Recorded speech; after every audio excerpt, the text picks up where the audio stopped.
ಅಲ್ಲ ಈ ಪರಮೇಶ್ವರ್ ಅವರು ಸಹ ನಾನು ಸಹ ಸಿಎಂ ಅಭ್ಯರ್ಥಿ ಆಕಾಂಕ್ಷಿ ಇವತ್ತು ಪರಮೇಶ್ವರ್ ಇರ್ಬೋದು ಮತ್ತು ನಾಳೆ ಒಂದು ಇನ್ನೂ 5-6 ಜನ ಚಾಲು ಆಗತ್ತೆ.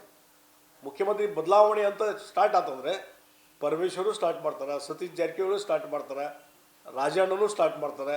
ನಾವು ಯಾಕೆ ಮುಖ್ಯಮಂತ್ರಿ ಆಗಬಾರ್ದು ಅಂಥೇಳಿ ಸಾಕಷ್ಟು ಜನ ರೆಡಿ ಅದಾರಲ್ಲಿ ಮುಖ್ಯಮಂತ್ರಿ ಆಗಲಿಕ್ಕೆ. ಅದಕ್ಕಾಗಿ ಈ ಗೋನಲ್ಲ ಅದರಿಂದ ಕಾಂಗ್ರೆಸ್ ಪಾರ್ಟಿ ಒಂದು ಅಸ್ತಿತ್ವ ಕಳ್ಕೊಳ್ಳೋಂಥದ್ದು ಮತ್ತು ಇದಕ್ಕೆ ಅವರೇ ಉತ್ತರ ಕೊಡಬೇಕು. ಇವತ್ತು ಭಾರತೀಯ ಜನತಾ ಪಾರ್ಟಿ ನಮ್ಗೆ ಸಂಬಂಧಪಟ್ಟಂಥ ವಿಚಾರ ಅಲ್ಲದು, ಅವರೇ ಅದಕ್ಕೆ ಉತ್ತರ ಕೊಡಬೇಕಾಗ್ತದೆ. ಅವರು ಅದಕ್ಕೆ ಪರಿಹಾರ. ನಂದು ಒಂದೇ ಒಂದು ಕಾಳಜಿ, ಈ ಒಂದು ಒಳಜಗಳದಲ್ಲಿ ಜನಹಿತವನ್ನು ನೀವು ಮರೆತು ಇವತ್ತು ಆಡಳಿತ ನಡೆಸ್ತಾ ಇದ್ದೀರಿ. ಇವತ್ತು ರೈತರ ಸಮಸ್ಯೆಗಳಿದಾವೆ, ರೈತರು ಹಲವಾರು ವಿಚಾರಗಳಿಗೆ ಸಂಬಂಧಪಟ್ಟಿದೆ, ಮೆಕ್ಕೆಜೋಳದಿರ್ಬೋದು, ಕಬ್ಬು ಬೆಳೆಗಾರದಿರ್ಬೋದು, ಹಲವಾರು ವಿಚಾರಕ್ಕೆ ಸಂಬಂಧಪಟ್ಟಂತೆ ಹೋರಾಟ ಮಾಡ್ತಾ ಇದ್ದಾರೆ. ಅವ್ರಿಗೆ ಸ್ಪಂದನೆ ಮಾಡುವಂಥದ್ದು ನಿಮ್ಮಲ್ಲಿ ಆಗ್ತಾ ಇಲ್ಲ. ಮತ್ತು ಜನಸಾಮಾನ್ಯರು ಬಡವರು ಭಾಳಷ್ಟು ತೊಂದರೆಗಳು. ಅಷ್ಟೇ ಅಲ್ಲ, ಇಡೀ ರಾಜ್ಯದಲ್ಲಿ ಅಭಿವೃದ್ಧಿ ಶೂನ್ಯ ಆಗಿದೆ. ಇಂಥ ವ್ಯವಸ್ಥೆಯಲ್ಲಿ ಇದು ಕಾರಣ ಅಂತಂದರೆ ನಿಮ್ಮ ದುರಾಡಳಿತ, ನಿಮ್ಮ ಒಳಜಗಳ ನಾನು ಹೇಳ್ತೀನಿ.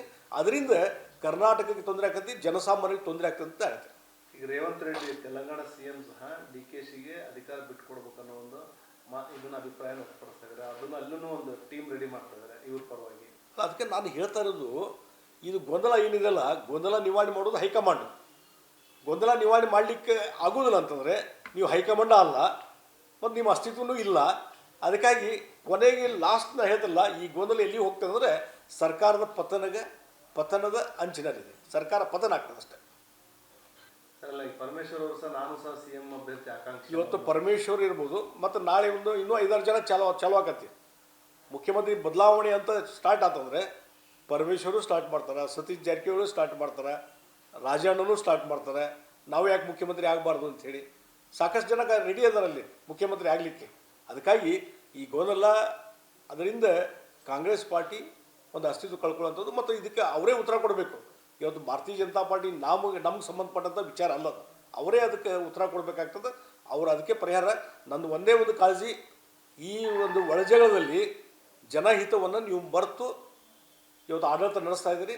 ಇವತ್ತು ರೈತರ ಸಮಸ್ಯೆಗಳಿದಾವೆ, ರೈತರು ಹಲವಾರು ವಿಚಾರಗಳಿಗೆ ಸಂಬಂಧಪಟ್ಟಿದೆ, ಮೆಕ್ಕೆಜೋಳದಿರ್ಬೋದು, ಕಬ್ಬು ಬೆಳೆಗಾರದಿರ್ಬೋದು, ಹಲವಾರು ವಿಚಾರಕ್ಕೆ ಸಂಬಂಧಪಟ್ಟಂತೆ ಹೋರಾಟ ಮಾಡ್ತಾ ಇದ್ದಾರೆ.